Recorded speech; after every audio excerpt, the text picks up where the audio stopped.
the timeless tale of Rome and Juliet, a love story that transcends centuries, continents, and even a few questionable balcony decisions. Verona's echo in the heart of ancient Rome, where marble columns whispered secrets and olive trees stretched toward the sun, there existed a love that defied empires. It wasn't the grand love of generals conquering nations, no, it was the quiet rebellion of two souls entwined like ivy on a crumbling wall.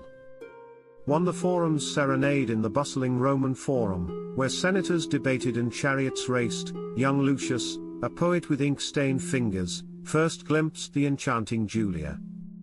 She, too, was no ordinary maiden. Her eyes held the wisdom of forgotten goddesses, and her laughter echoed through the colonnades like a melody. Lucius composed sonnets to her beauty, etching them onto papyrus scrolls, and left them at the Temple of Venus.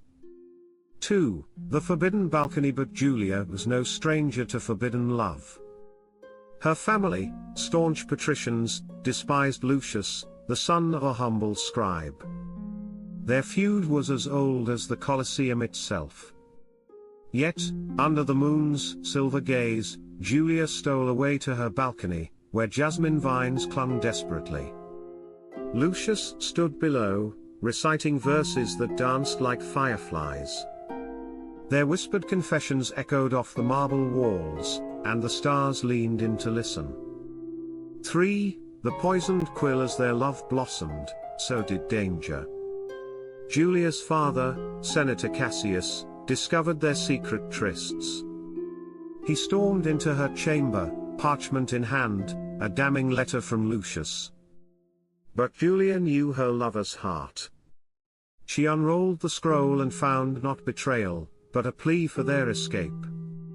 Lucius had penned a map, a winding path through olive groves, past Hadrian's villa, and toward freedom. 4. The Tiber's embrace. Under the cover of night, Julia and Lucius fled. They rode stolen horses along the Appian Way, hearts racing faster than chariots. The Tiber River awaited, a silver ribbon leading to their destiny. But Cassius pursued them, his anger fueled by pride and tradition. As they reached the riverbank, Julia hesitated.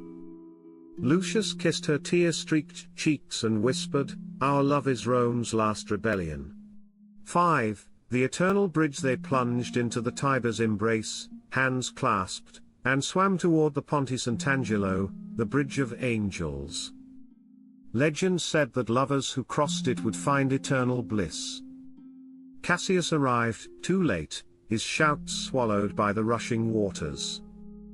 Julia and Lucius emerged on the other side, dripping and breathless. There, they carved their names into the bridge's stone, a testament to love's defiance.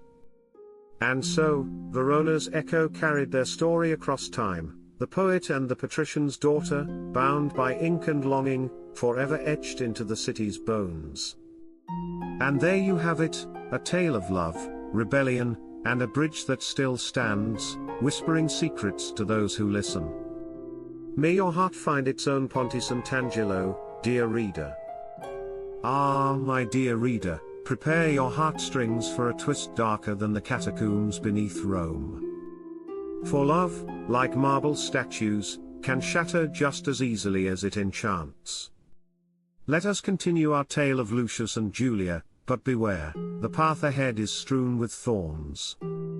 6. The broken lyre. As the seasons turned, so did the fates of our star-crossed lovers. Lucius and Julia found refuge in a remote villa near Pompeii, where Vesuvius slumbered, ignorant of its impending fury. Their days were stolen moments, sunrise kisses, whispered promises, and stolen glances across vine-laden courtyards. Lucius continued to write, his quill dipped in both ink and longing. But fate, that cruel playwright, had other plans. Julia fell ill, a fever that consumed her like a sacrificial flame. Lucius sat by her bedside, watching her delicate frame wither. The villa's walls absorbed his desperate prayers, but the gods remained silent. He composed elegies, each verse a plea for her life, but even poetry couldn't halt the inexorable march of time. 7. The volcanoes lament one moonless night. As Vesuvius grumbled in its sleep, Julia's breaths grew faint. Lucius held her hand, tracing the lines of her palm, the lifelines that had once promised eternity.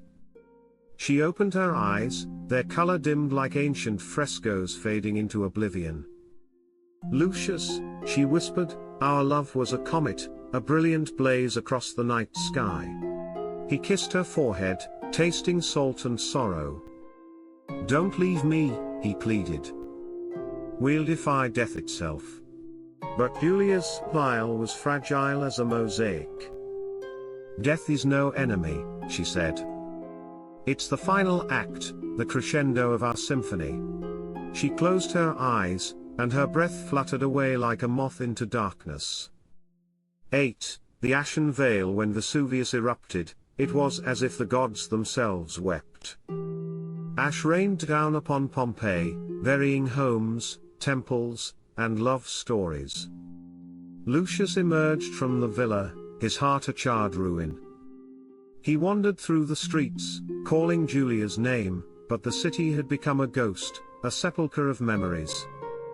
In the forum, where they had first met, he found a half-buried statue of Venus, the goddess of love. Her marble face was serene, untouched by time or tragedy. Lucius sank to his knees, tears mixing with volcanic dust. He carved their names into the base, a desperate plea to eternity, Lucius and Julia, entwined forever. And so, dear reader, their love became legend, a whispered rumor among the ruins. Lucius wandered the world, a poet without verses, seeking Julia's echo in every sunset and every falling star. But love, once shattered, leaves shards that cut deeper than any gladius. Thank you for watching. Please subscribe for more stories like this, and that will help us grow this channel. Like, comment and share this video to all people who need to hear this story.